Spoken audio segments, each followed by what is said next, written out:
அன்பானவர்களே, தமிழ் மொழிக்கான மாற்று வடிவம் ரோமன் தமிழா? அதாவது, உலகில் தோன்றிய அனைத்து உயிரினங்களுக்கும் இளமை காலம் இன்றியமையாதது. ஆற்றலுடைய இளமை காலத்தை ஆதாரமாக வைத்துதான் அந்த உயிரினத்தின் எதிர்கால வாழ்வு நிச்சயம் செய்யப்படுகின்றது. இந்த நியதிக்கு உட்பட்டதே மனித இனத்திலும் உள்ளது. இளைஞர்களும் மனித இனத்தில் உள்ள இளைஞர்களும் நாளுக்கு நாள் மாறுபட்டும் வேறுபட்டும் பல்வேறு முரண்பாடுகளுடன் காணப்படுகின்றனர்.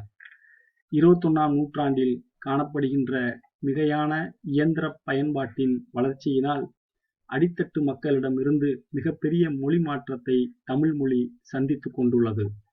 தமிழின் உச்சரிப்பை ஆங்கில மொழியின் வரி வடிவம் கொண்டு எழுதுவது. உதாரணமாக, உன்னை என்ற தமிழ் வார்த்தையை ஆங்கில வரிவடிவமான UNNAI என்றும், நான் என்ற தமிழ் வார்த்தையை NAN என்றும் எழுதக்கூடிய வழக்கம் அதிகமாக வந்துவிட்டது. அது மட்டுமல்ல, திரைப்பட பாடல்களை பாடுபவர்கள் கூட சிலர் ஆங்கில வரிவடிவை பயன்படுத்தி தான் தமிழ் பாடலை வாசிக்கின்றனர், பாடி காண்பிக்கின்றனர். ஆங்கில வரிவடிவம் கொண்டு எந்திரவியல் சாதனங்களில் எழுதி கொண்டிருக்கக்கூடிய வழக்கம் அதிகமாக உருவாகிவிட்டது. இவ்வாறு எழுதக்கூடிய அமைப்பைத்தான் ரோமன் தமிழ் என்று கூறுவர்.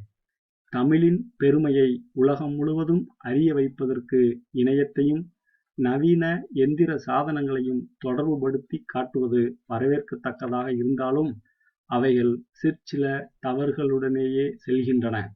திராவிட குடும்பத்தைச் சார்ந்த தமிழ் மொழிக்கு மாற்று வளர்ச்சி நிலை உருவாகிக் கொண்டிருக்கின்றது.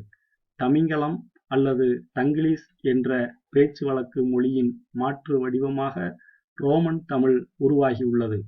எந்திர பயன்பாட்டின் மிகுதியால் புரிதலுக்கு ஏற்றவாறு ரோமன் தமிழ் கையாளப்படுகின்றது. நாகரிக வளர்ச்சியினால் தமிழ் மொழியின் அமைப்பு மாற்று வடிவத்தை ஏற்றுக்கொண்டுள்ளது. பிற மாநிலத்தவரின் வருகை, அறிவியல் சாதனங்களின் ஆதிக்கம், கற்றலின் மாற்று வடிவம் ஆகியன எல்லாம் எதிர்வரும் தமிழ் சமூகத்திற்கும் தமிழ் மொழிக்கும் பெரும் சவாலாக அமைய இருக்கின்றது என்பது திண்ணம். நன்றி, வணக்கம்.